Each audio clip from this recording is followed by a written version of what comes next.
Hello दोस्तों, internet पर एक ऐसा हैकर है जिसका चैलेंज को पूरा करके लाखों बच्चे अपने जान को गंवा रहे हैं। तो आखिरकार ये हैकर कर क्या रहा है और क्यों कर रहा है, आइए जानते हैं इस मूवी एक्सप्लेनेशन वीडियो में। तो चलिए बिना कोई देरी के इस मूवी एक्सप्लेनेशन को शुरू करते हैं। उससे पहले अगर चैनल को सब्सक्राइब नहीं किया तो चैनल को फटाफट से सब्सक्राइब कर दीजिए, क्योंकि ऐसे अमेजिंग मूवी एक्सप्लेनेशन वीडियो आपके लिए लाते रहते हैं। तो चलिए बिना कोई देरी के स्टार्ट करते हैं।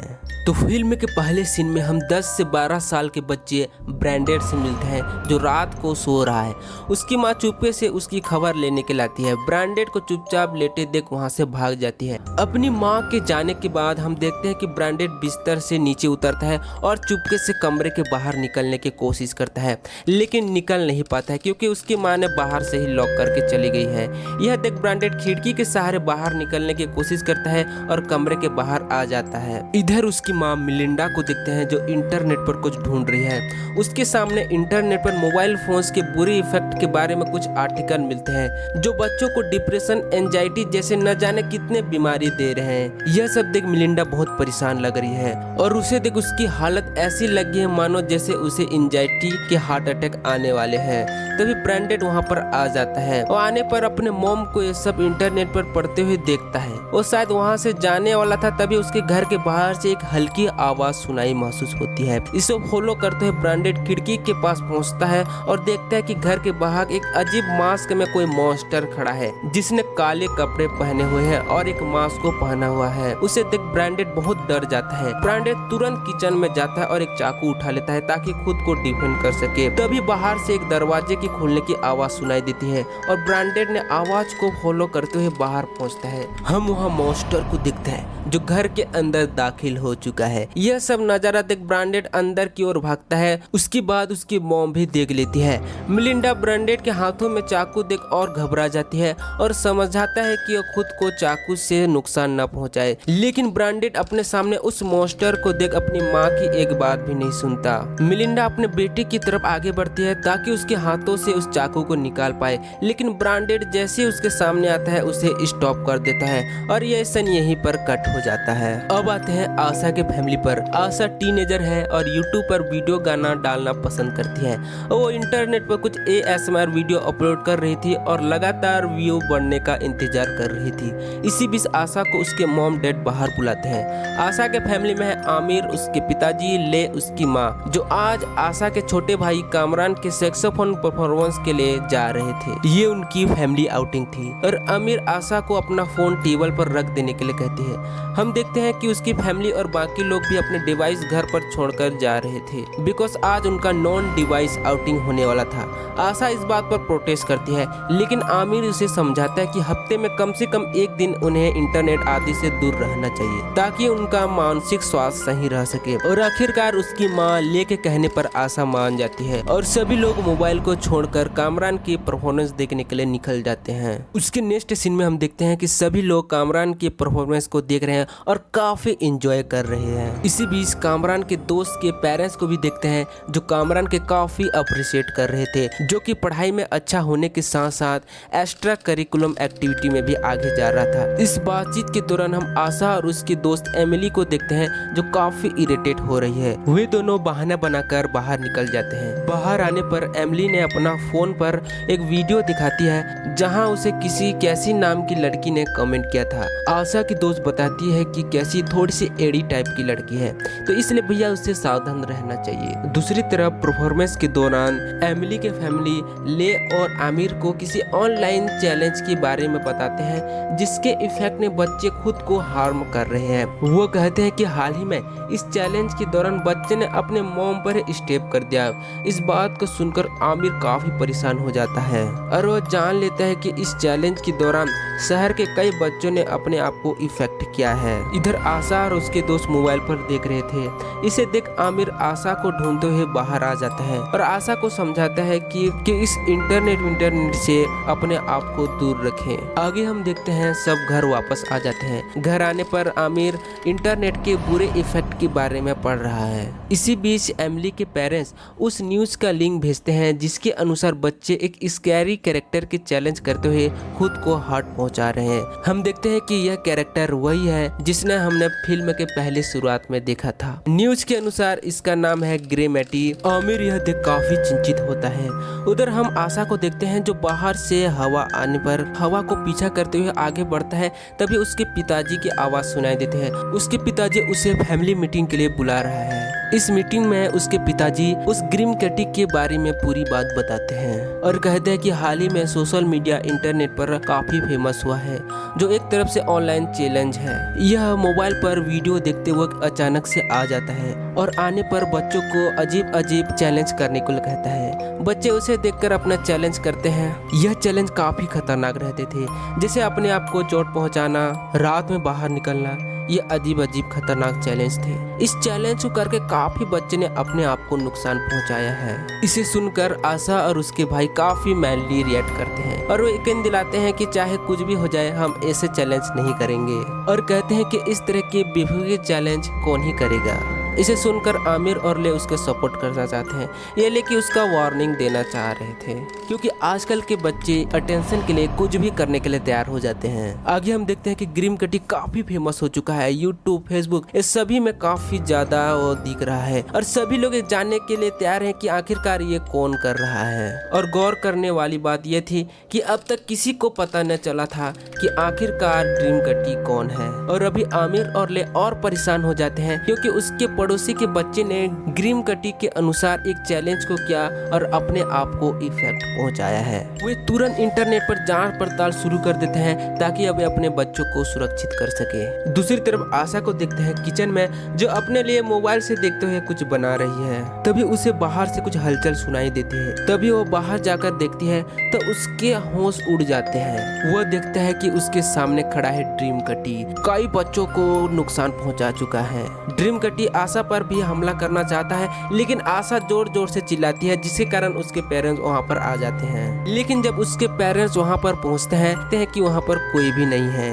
उसके बाद आशा इस सभी के बारे में अपने पेरेंट्स को बुलाते हैं और उसके बाद पुलिस को भी सूचना देते हैं। उसके बाद पुलिस आता है और घर की खोजबीन करने के बाद उसे ऐसा कुछ नहीं मिलता है जो बाहर से कोई अंदर आया हो। आशा पुलिस को समझाने की कोशिश करती है, लेकिन इसका कोई फायदा नहीं होता है। पुलिस वालों का कहना था कि ऐसे कई मिस कॉल आ चुके हैं, लेकिन जब वहां जाने पर, खोजबीन करने पर हमें कुछ भी नहीं मिलता है। पुलिस आशा के पेरेंट्स को बताते हैं कि बच्चे इंटरनेट के प्रभाव से आ चुके हैं और अपने आप को हेलुसिनेट करने की कोशिश कर रहे हैं। इसे सुन आमिर और ले काफी परेशान हो जाते हैं और इसे दूर रहने के लिए एक प्लान बनाते हैं। अगले दिन हम देखते हैं ब्रेकफास्ट में, जब आशा को उसके पेरेंट्स कुछ वे बताते हैं कि हमें कुछ दिनों के लिए इंटरनेट और मोबाइल से दूरी बनाकर रहना होगा। इसीलिए उसने एक बॉक्स खरीदा है जिसमें स्पेसिफिक समय के लिए ही अपने मोबाइल को चला सकते हैं। आमिर कहता है कि अपने मोबाइल फोन को उस बॉक्स में लॉक कर देंगे ताकि ड्रीम कैटी जैसे इंटरनेट के शैतानों से दूर रहा जा सके।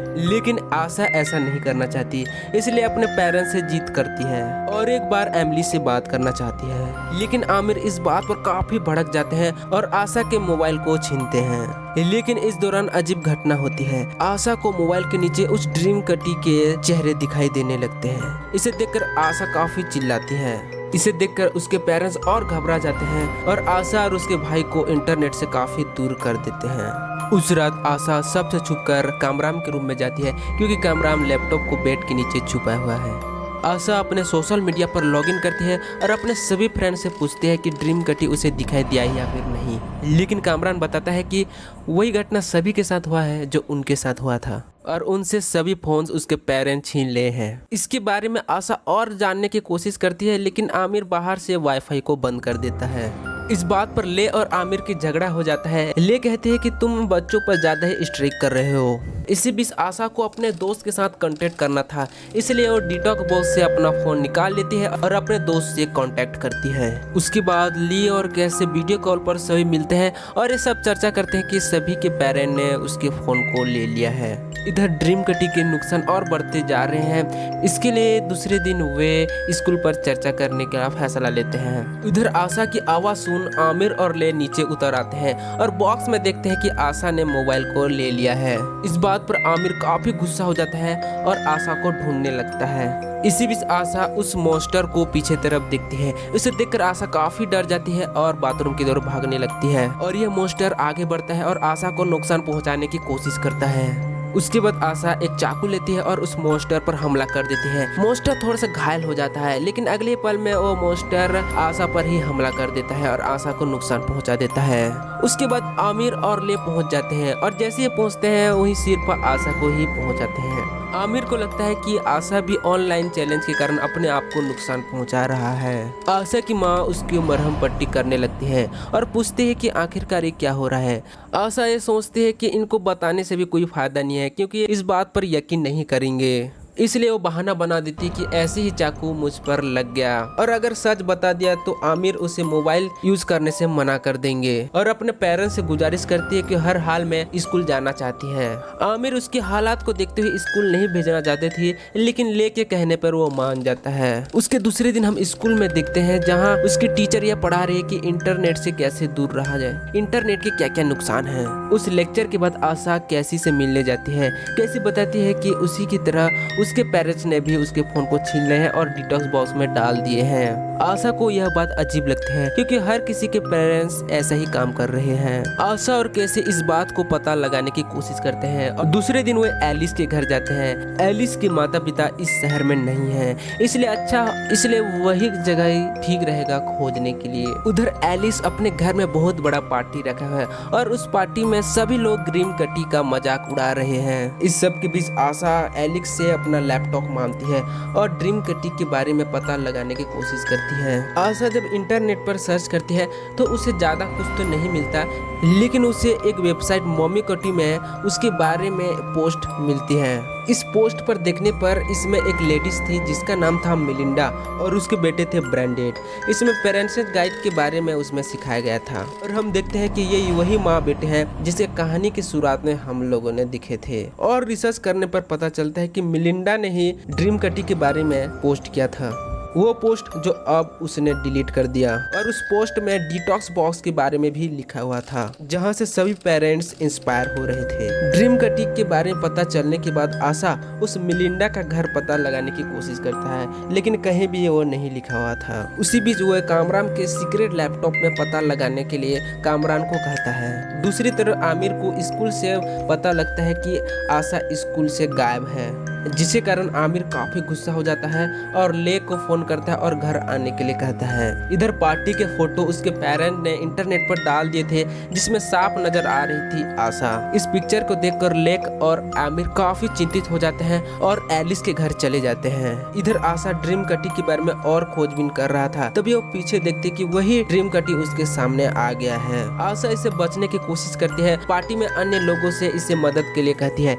लेकिन पार्टी में कोई उसका मदद नहीं करते और कोई ड्रीम कटी को नहीं देख रहे थे, सिर्फ आशा देख रही थी। आशा ड्रीम कटी से बचने के लिए एक चाकू ले लेती है और जैसे ही देखती है वो ड्रीम कटी उसके सामने आ जाता है और जैसे आता है वो अपने आप को ही चोट पहुंचा देती है आशा। इसी बीच उसके माता पिता वहीं पर आ जाते हैं और उसके माता पिता आशा को तुरंत ही हॉस्पिटल ले जाते हैं। वही आमिर को घर से सिक्योरिटी कोड आता है, यानी उसके घर पर कोई इंटरनेट चला रहा है। इसे देख आमिर आशा को पूछते कि क्या तुम्हारे प्लान में कामरान को भी शामिल किया हुआ है। दूसरी तरफ देखते हैं कामरान को, जो मिलिंडा का घर पता लगा चुका है और वो आशा को कांटेक्ट करने का कोशिश करती है, लेकिन कर नहीं पाता। तभी कामरान अपने पीछे तरफ एक काली परछाई दिखता है। इसे देख कामरान काफी डर जाता है, क्योंकि वो मॉन्स्टर उसके पास पहुंच चुका है। अगले ही पल ड्रीम कटी उस पर जान से मारने की कोशिश करता है, लेकिन उसी समय उसके माता पिता वापस आ जाते हैं और कामरान को बचा लेते हैं, लेकिन कामरान पर काफी चोट आई हुई है। और इस हादसे के बाद कामरान और आशा को दोनों को हॉस्पिटल में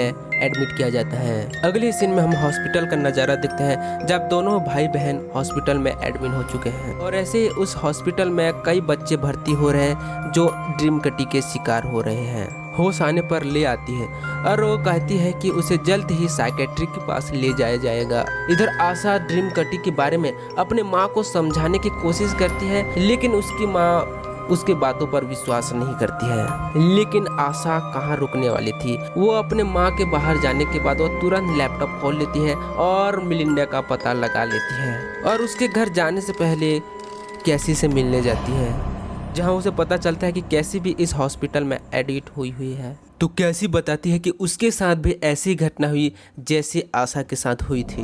उसके पेरेंट्स को पार्टी के बारे में पता चल गया था और जैसे ही ग्रीमकटी का उस पर हमला हो गया। इसे सुनकर आशा ये कंक्लूड करती है कि हो ना हो ये, जब पेरेंट अपने बच्चे के लिए परेशान हो जाते हैं तब तक ग्रीमकटी उस पर हमला करने की कोशिश करता है। लेकिन आखिर ऐसा क्यों करता है, ये जानने के लिए सिर्फ एक ही है, वो है मिलिंडा।